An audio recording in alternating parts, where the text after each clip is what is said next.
Dear students, I am Dr. Rajiv Sapre. This is lecture number 10 about the chapter circle. This is part of video lecture series about SSC Mathematics. I appeal all of you that if you have not yet subscribed to my channel, please subscribe and take advantage of all these lectures. So in the previous lecture, we have done this particular theorem of touching circles. आणि त्याच्यामध्ये आपण काय सांगितलं, ज्यावेळी circles एकमेकांना touch करतात, मग ते एक्सटर्नली असोत अथवा इंटरनली असोत, त्यांचा जो पॉईंट ऑफ कॉन्टॅक्ट आहे तो सी, समजा इथे या डायग्राम्समध्ये आपण सी घेतलेला आहे, तर तो ही जी सेंटर्स आहेत ए आणि बी त्यांना जोडणाऱ्या लाईनवर असतो. म्हणजे तो सेंटर्स दोन्ही सर्कलची ए आणि बी आणि हा पॉईंट ऑफ कॉन्टॅक्ट सी हे कोलिनियर असतात असं आपण तिथे सिद्ध केलं. म्हणून त्यांनी आता रिमेंबर धिसमध्ये काय म्हटलंय बघा, the point of contact of the touching circles lies on the line joining their centres. हे त्या थिअरमचं स्टेटमेंट आहे actually. If the circles touch each other externally, distance between their centres is equal to sum of that radii. आपण हे गेल्या लेक्चरला discuss केलं. आणि if they are touching internally then that distance is equal to the difference of radii. ठीक आहे. Now we are in a position to solve practice set 3.2. तो पहिलाच प्रॉब्लेम बघा, two circles having radii 3.5 centimetres and 4.8 centimetres touch each other internally. Now find the distance between their centres. बघा त्यांच्या त्रिज्या तुम्हाला दिलेल्या आहेत. पहिल्या सर्कलची त्रिज्या दिलेली आहे 3.5, दुसऱ्या सर्कलची दिलेली आहे 4.8 आणि दे are touching each other internally असं तुम्हाला माहिती दिलेली आहे. तर तुम्हाला त्यातलं डिस्टन्स बिटवीन द सेंटर्स काढायचं. मग आता इथे काय होणार बघा, आपण असं म्हणूया की लेट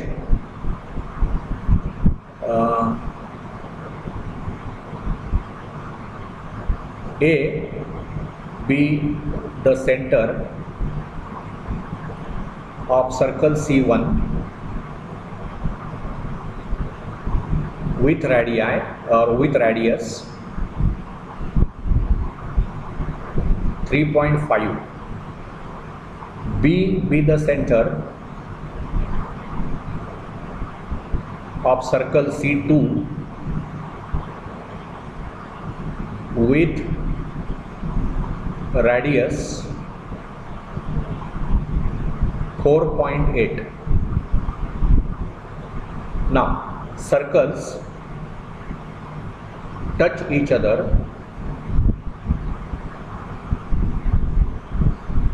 internally ना. इथे तुम्हाला काय दिलेलं आहे, they touch each other internally. Touch each other internally. आणि तुम्हाला रूल काय दिला आहे बघा, when the circles touch each other internally the difference between their radii. So इथे मला काय सांगता येईल, distance A B will be equal to our difference between radii. आता मोठी रेडियस 4.8 आहे, छोटी 3.35 आहे. सो R2 मायनस R1, आपण याला समजा R2 म्हटलं, रेडियस R2 आणि इथे म्हणूया radius R1 equal to R2 equal to. तर मला R2 मायनस R1 म्हणता येईल. So it will be 4.8 minus 3.5. So it will be what, 4 3 1 झाला आणि 1.3 centimetres. Right. This will be the distance between them, 1.3 centimetres. Very simple. आता दुसरा problem बघा. हे काय अगदीच ऑर्डिनरी प्रॉब्लेम्स आहेत, तुम्हाला हे MCQs म्हणून सुद्धा ते विचारू शकतात. इथे म्हटलं आहे circles, two circles of radii 5.5 and 4.2 centimetres touch each other externally. आता एक्सटर्नली जर ते टच होत असतील तर त्यातलं डिस्टन्स काय असतं सेंटर्समधलं, रेडियायच्या ॲडिशन एवढं. म्हणजे इथे आपण असंच जर लिहत गेलो की पहिलं जे सर्कल आहे, okay, let C1 be the circle, C1 be circle with centre A, with center A and radius what, R1 equal to 5.5 centimeters. Okay, this is problem number 2 from exercise 3.2. तसंच let C2 be the circle, C2 be circle with center B and radius R2.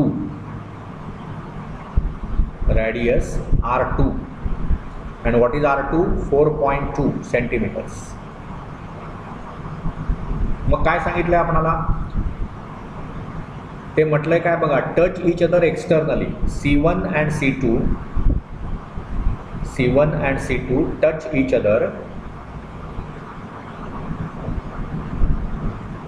externally. This is given to you. Okay, हे आपल्याला दिलेलंच आहे ना की circles एकमेकांना externally touch करतात. म्हणजे मग काय लिहिणार आपण की डिस्टन्स बिटवीन देअर सेंटर्स ए आणि बी सेंटर्स घेतलेत ना आपण, इथे ए आणि इथे बी. मग ते काय असतं? R1 प्लस R2, दोघांच्या रॅडियसच्या ॲडिशन एवढं. म्हणजेच इथे किती झालं? 5.5 plus 4.2, so it is 9.7. This will be the answer. 9.7 centimetres. झालं. कितीतरी सोपे प्रॉब्लेम्स आहेत, लक्षात घ्या. तिसरा प्रॉब्लेम बघूया आपण. Third problem now from that same exercise 3.2. Third problem from 3.2. इथे काय म्हटलंय बघा, if radii of two circles are 4 and 2.8, draw figure of these circles touching each other externally आणि internally. This is a geometric issue. I think you can draw. तुम्हाला एक circle काढावं लागेल. बघा असं ते साधारण फिगर होईल तुमची.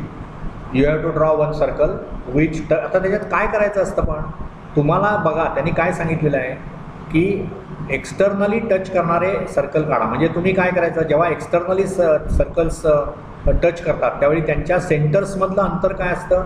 त्यांच्या रॅडियसच्या बेरजे एवढं. म्हणजे इथे रॅडियस किती आहे पहिल्या सर्कलची? समजा मी C1 हे सर्कल काढायचं म्हटलं तर त्याचं सेंटर समजा A घेतलं आणि रॅडियस काय पाहिजे मला? 4 सेंटीमीटर्स. ओके. दुसरं सर्कल त्याला नाव C2 दिलं, त्याचं सेंटर B घेतलं तर त्याची रॅडियस मला किती पाहिजे आहे? 2.8 सेंटीमीटर्स. आता ज्यावेळी ही सर्कल्स एकमेकांना एक्सटर्नली टच करतील, if circles touch each other, मी एक्सटर्नलीचं करतो, इंटरनली तुम्ही करा as an exercise. If circles touch each other externally, right, then distance between AB, ही समजा मी रॅडियस आहे ती R1 म्हटली पहिल्या सर्कलची आणि दुसऱ्या सर्कलची R2 म्हटली. तर distance between AB will be C1, sorry, it will B R1, I will erase this, R1 plus R2. म्हणजेच किती होणार? 4 प्लस 2.8 म्हणजेच किती होणार? 6.8. म्हणजे तुम्हाला आधी काय करावं लागेल, मी रफ आयडिया देतो तुम्हाला की तुम्हाला एक लाईन सेगमेंट आधी काढावी लागेल ज्याची लेंथ आहे 6.8. बरोबर ना? तुम्हाला ही अशी लाईन काढावी लागेल. ओके. मग काय करावं लागेल? इथे तुम्हाला नाव A द्यावं लागेल, इथे B द्यावं लागेल आणि ही जी लांबी असेल ती 6.8 सेंटीमीटर्स पाहिजे. मग आता आपण काय करायचं? A वर पट्टी ठेवायची आणि इथे 4 वर, हे समजा इथे 4 आहे तर इथे तुम्ही एक पॉईंट नोट करायचा. हा समजा C असेल तर हे अंतर किती पाहिजे? A to C 4 पाहिजे आणि C to B किती पाहिजे? 2.8. आणि मग तुम्ही काय करायचं? इथे आपण हा जो म्हणजे हे अंतर 4 पाहिजे ना, 2 सेंटर्समधलं अंतर तुम्हाला पाहिजे. म्हणजे ही तुम्ही रॅडियस घेणार, म्हणजे A वर तुम्ही कंपास ठेवणार आणि मग इथे तुम्ही एक सर्कल काढणार की ज्याची मग A to C एवढी रॅडियस घेणार. So draw a circle with center at A, and radius AC. म्हणजे ते असं जाणार सर्कल, हे असं सर्कल असेल. म्हणजे ते एक सर्कल झालं. Call it C1. Call that circle as C1. आता पुढे काय करायचं? Draw another circle. with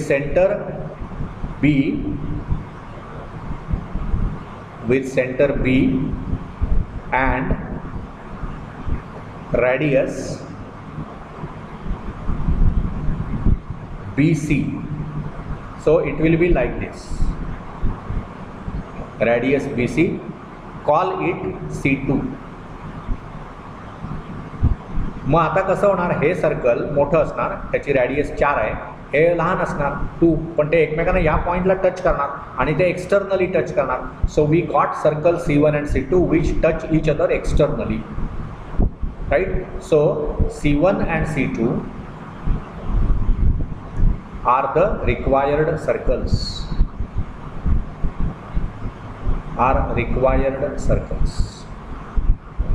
this is what is expected. So I hope you can draw figure for internal also.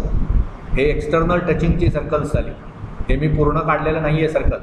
I don't have compass and if I have also I cannot use it here. So just schematic मी तुम्हाला idea दिली काय करायचं आहे. तसंच तुम्ही इंटरनलच्या बाबतीत काय करावं लागेल हे शोधा. Okay. So I hope you have understood this. We will come to the next problem. आणि असं नाही आहे प्रत्येक प्रॉब्लेम त्या एक्झरसाईजमधला मी सोडवून दिला पाहिजे असं काही नाही आहे, नॉट नेसेसरी. आता इथे चौथा प्रॉब्लेम फक्त आपण करूया किंवा पाचवा करूया, कारण तो पाचवा जो आहे ना तो कसा आहे किंवा इथे सुद्धा बघा तुम्ही चौथ्या प्रॉब्लेममध्ये just I will explain. Diagram आहेच इथे. त्यांनी काय सांगितलं आहे बघा, the circles with centre P and Q touch each other at R, आणि हे एक्सटर्नल टचिंग आहे. Okay. Line passing through R, म्हणजे ही line passing through R meets the circles in at A and B, म्हणजे ही जी line आहे ती line passing through R आहे आणि ती सर्कल या सर्कलला Aला आणि या सर्कलला Bला मिळते आहे. Okay. Prove that AP is parallel to BQ. ही जी AP सेगमेंट आहे ती BQला पॅरलल आहे, तुम्हाला प्रूव्ह करायचं आहे. ठीक आहे. मग काय करता येईल बघा. पहिलं काय बघा की हे तुम्हाला निश्चित माहिती आहे की बघा, म्हणजे आपण असं करूया की one diagram I will draw here so that I will be comfortable to explain that. So you have one small circle here and another circle which is a rather bigger circle. Okay, and they are touching each other. Okay, at this point R. मग आता आपण काय करणार, या सर्कलचं centre तुम्हाला दिलेले आहेत P आणि Q. इथे मी हे सेंटर घेतलं, इथे या सर्कलचं सेंटर घेतलं, हा R आहे. तर हा पॉईंट बघा, इथे मी समजा हे P घेतलं तर हे मी जॉईन करणार. तुम्हाला माहितीच आहे हा पॉईंट आता त्या सेंटरवर असतोच, सेंटरला जोडणाऱ्या लाईनवर असतो. हा जो R आहे तो हा R इथे आहे. ओके. आणि मग इथे आपण एक पॉईंट घेणार A, इथे एक पॉईंट घेणार B. म्हणजे अशी लाईन मला काढायची आहे की ती R मधून जाते आणि इथे Bला येऊन मिळते. ओके. तर तुम्हाला हे सिद्ध करायचं आहे की हा A पॉईंट आहे, तर हा जो AP हा जी लाईन सेगमेंट आहे ती आणि ही B, हा इथला पॉईंट Q आहे ना, त्यामुळे हे BQ हे पॅरलल आहे. आता या डायग्राममध्ये ते दिसत नसतील पण आपल्याला ते सिद्ध करायचं आहे की AP is parallel to BQ. असं मला बघा इथे पहिलं AP is parallel to BQ. नंतर ट्रायंगल APR, म्हणजे हा ट्रायंगल APR आणि ट्रायंगल RQB हे तुम्हाला कॉन्ग्रुएंट सिमिलर आहेत हे सिद्ध करायचं आहे. कॉन्ग्रुएंट हवे, सिमिलर आहेत. आणि तिसरं काय सिद्ध करायचं आहे की angle RQB, find angle RQB. हा जो अँगल आहे ना RQB तो तुम्हाला फाइंड करायचा आहे, प्रोव्हाइडेड अँगल PAR, म्हणजे कुठला PAR हा इथला अँगल 35 असेल तर हा RQB तुम्हाला काढायचा आहे. असं सर्व प्लॅन आहे या, म्हणजे अशा सर्व गोष्टी तुम्हाला तुमच्याकडून अपेक्षित आहे या फिगरमध्ये. मग आता इथे पहिला जो भाग आहे ना त्याचा आपण विचार करूया. बघा पहिला पार्ट काय प्रूव्ह करायचं आहे, टू प्रूव्ह दॅट TPT, म्हणजे to prove that segment AP is parallel to segment BQ. हे मला सिद्ध करायचं. इकडे आकृतीकडे लक्ष द्या. AP आणि BQ हे पॅरलल आहेत, हे मला सिद्ध करायचं. ओके. आता काय होईल बघा की you can easily see here that PRQ, P आणि R, P R आणि Q हे लिनियर आहेत, हो लिनियर पॉईंट्स आहेत. थिअरम ऑफ टचिंग सर्कल्सवरून ते मला लिहिता येईल. Theorem of touching circles. I can write because of that. आपण तिथे सिद्ध केले ना, जेव्हा सर्कल्स एकमेकांना एक्सटर्नली किंवा इंटरनली कशीही टच करू, इथे ते एक्सटर्नल आहे, तर त्या दोन्ही सेंटर्सना जोडणाऱ्या लाईन आणि तो पॉईंट ऑफ कॉन्टॅक्ट हे कोलिनियर असतात. आणि तो जो पॉईंट ऑफ कॉन्टॅक्ट आहे तो ज्यावेळी सर्कल्स एकमेकांना एक्सटर्नली टच करतात त्यावेळी तो पी आणि क्यूच्या मध्ये असतो, म्हणून ते असं लिहिलं आपण. आता बघा, in triangle PAR, in triangle PAR काय होतंय बघा, segment PA is same as segment PR. का सेम सांगा, they are radii of the same circle. I can right here radii of same circle. S म्हणजे सेम असं म्हणूया आपण आता तात्पुरतं, ते नीट लिहा पण, radii of the same circle. आणि काय होतंय बघा, त्यामुळे काय झालं, हा PAR हा जो त्रिकोण आपण घेतलाय ना, हा समद्विभुज त्रिकोण झाला, कारण PA आणि PR या समान लांबीच्या बाजू आहेत. का समान लांबीच्या बाजू आहेत, तर त्या त्रिज्या आहेत एकाच सर्कलच्या. नुसतं त्या त्रिज्या आहेत म्हणून नाही, त्या एकाच सर्कलच्या त्रिज्या आहेत हे तुम्हाला. म्हणून बघा, रेडियाई ऑफ सेम सर्कल. तुम्ही नुसतं म्हटलं ना रेडियाई ऑफ द सर्कल तर चालणार नाही, कारण तुम्ही कुठे म्हणताय ते सेम एकाच सर्कलमधल्या त्रिज्या आहेत, असा प्रश्न उद्भवू शकतो. त्यामुळे प्रिसाइजनेस महत्त्वाचा आहे, radii of the same circle. आणि काय होईल बघा, मग आता त्याच्यामुळे काय झालं की angle PAR is congruent to angle PRA. आणि याचं कारण काय देणार तुम्ही, isosceles triangle theorem. Isosceles triangle theorem हा काय आहे थिअरम, आयसोस्केलस ट्रँगल थिअरम काय आहे. आयसोस्केलस याचाच अर्थ आधी समद्विभुज त्रिकोण, म्हणजे त्यातल्या दोन बाजू या समान लांबीच्या असणार. आणि आयसोस्केलस ट्रँगल थिअरम आपल्याला असं सांगतो की ज्यावेळी समान लांबीच्या बाजू असतात त्यावेळी त्यांच्या समोरील अँगल्स पण कॉन्ग्रुएंट असतात. मग आता ही AP आणि ही PR ही समान लांबीच्या आहेत, मग PRच्या समोरचा अँगल हा A म्हणजेच PAR, आणि या PAच्या समोरचा अँगल म्हणजे हा, ते पण समान असणार, म्हणून ते angle PAR is angle PRA. Okay, मग हे आपण हे दोन्ही गोष्टी म्हणून रिझल्ट 1 म्हणूया. तसंच आता ट्रँगल QRB विचारात घ्या. तुम्हाला काय त्यांनी विचारलंय पहिल्यांदा, BQ वगैरे, म्हणून आता ट्रँगल QRB याचा विचार करा. इन ट्रँगल QRB काय होणार बघा, same logic I can use. बघा, QR ही या सर्कलची त्रिज्या आहे आणि QB पण त्रिज्या आहे, त्यामुळे तुम्हाला असं लिहिता येईल segment QR is equal to segment QB.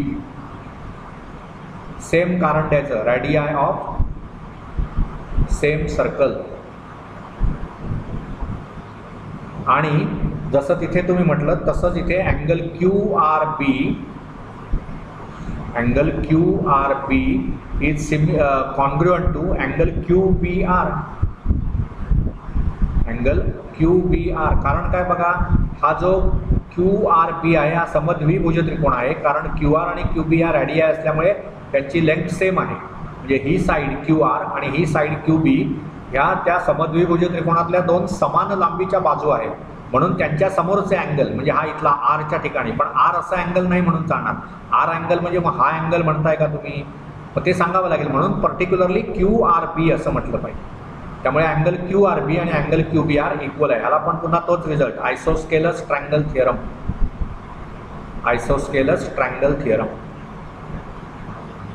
बरोबर ना. मग आता काय झालं, आता ह्याच्यामुळे काय लिहिता येईल मला, तसंच आणखी एक मला सांगता येईल ना की हा जो PRA हा अँगल आहे तो आणि QRB हा अँगल हे एकमेकांचे व्हर्टिकली अपोजिट अँगल्स आहेत आणि त्यामुळे ते एकरूप आहेत. आपल्याला माहिती आहे की अपोजिट अँगल्सचं माप समान असतं, म्हणून इथे मला काय लिहिता येईल, अँगल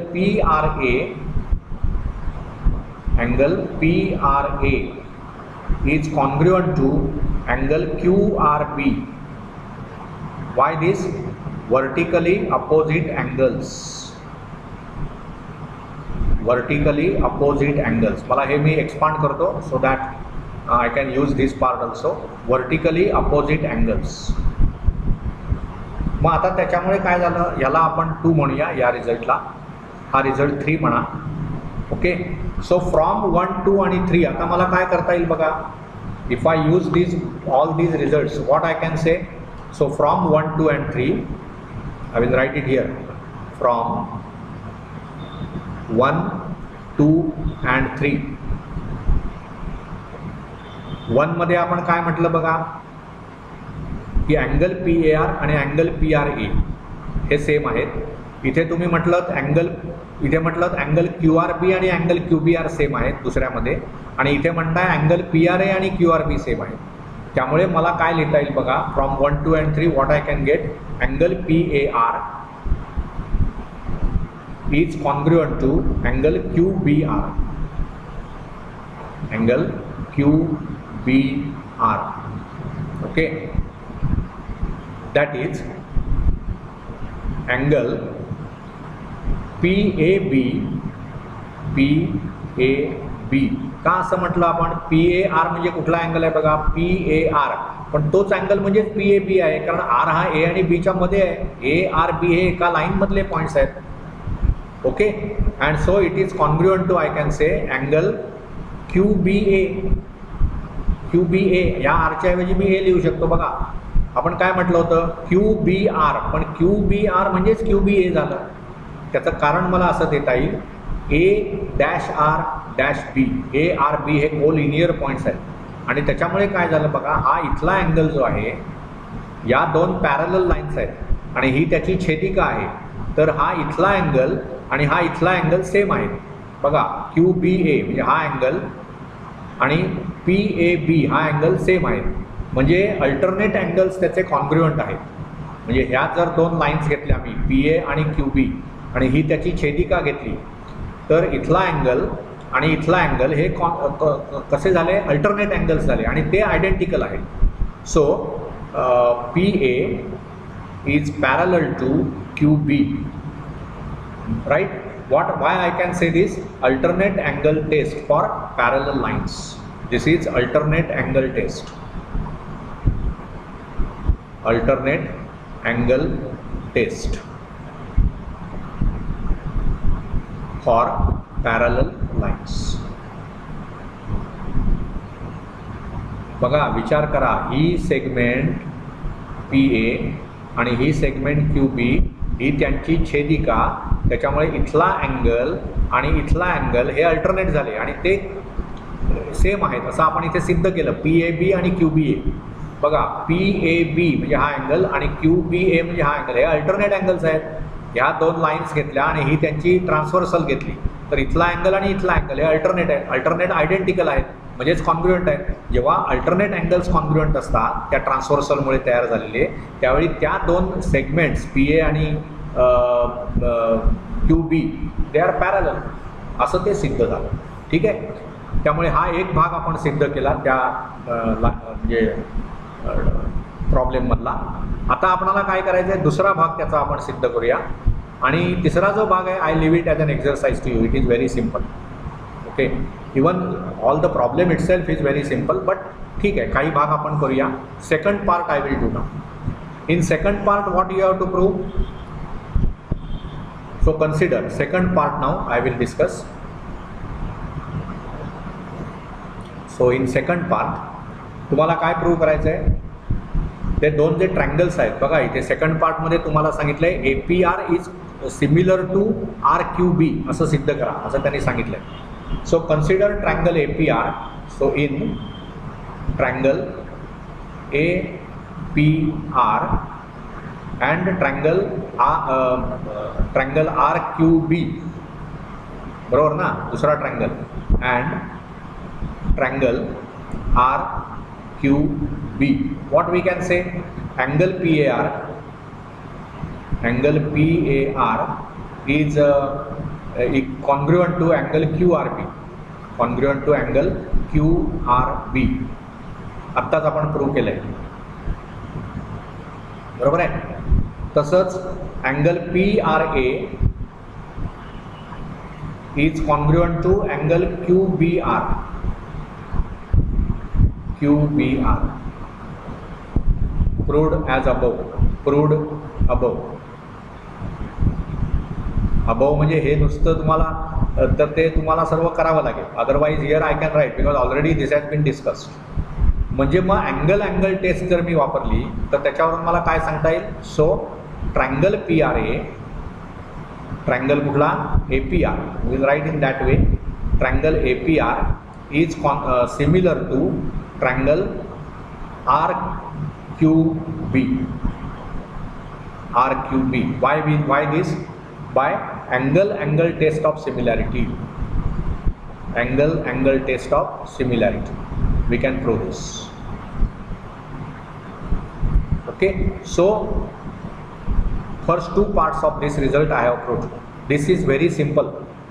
त्याच्यामध्ये काय करावं लागेल बघा. तुम्हाला त्यांनी काय दिले आता की फाइंड अँगल RQB. हा अँगल तुम्हाला शोधायचा आहे RQB आणि दिलेला आहे की अँगल PAR म्हणजे कुठला PAR हा 35 आहे. आता इथे 35 असल्यामुळे इथे 35 असणार, कारण काय हे समद्विभुज त्रिकोण आहे ना. APR हा समद्विभुज त्रिकोण आहे. मग समद्विभुज त्रिकोणाच्या पायालगतचे कोण समान असतात. म्हणजे इथला जर 35 असेल असं त्यांनी दिलेलं आहे, इथे जर 35 असेल तर हा पण अँगल 35 आहे. तो जर 35 आहे तर ह्याच्या विरुद्ध कोण इथे 35 असणार. तो जर 35 असेल तर इथला अँगल पण 35 असणार, कारण काय हा पण पुन्हा समद्विभुज त्रिकोण आहे. म्हणजे RQB मधला अँगल जो R आहे इथे QRB आणि QBR यांची मेजर समान असणार. मग कसं झालं बघा, इथे पण हा जो ट्रायंगल आहे PAR हा समद्विभुज त्रिकोण आहे आणि त्यातला तुम्हाला अँगल PAR म्हणजे हा इथला अँगल 35 दिलेला आहे बघा. म्हणजे इथला अँगल 35 आहे म्हणून हा पण 35 आहे. हा इथे 35 असं दिलेला आहे म्हणून हा पण इथला 35 झाला. हा अँगल तो 35 झाला म्हणून हा 35 झाला, कारण ते विरुद्ध कोण आहेत.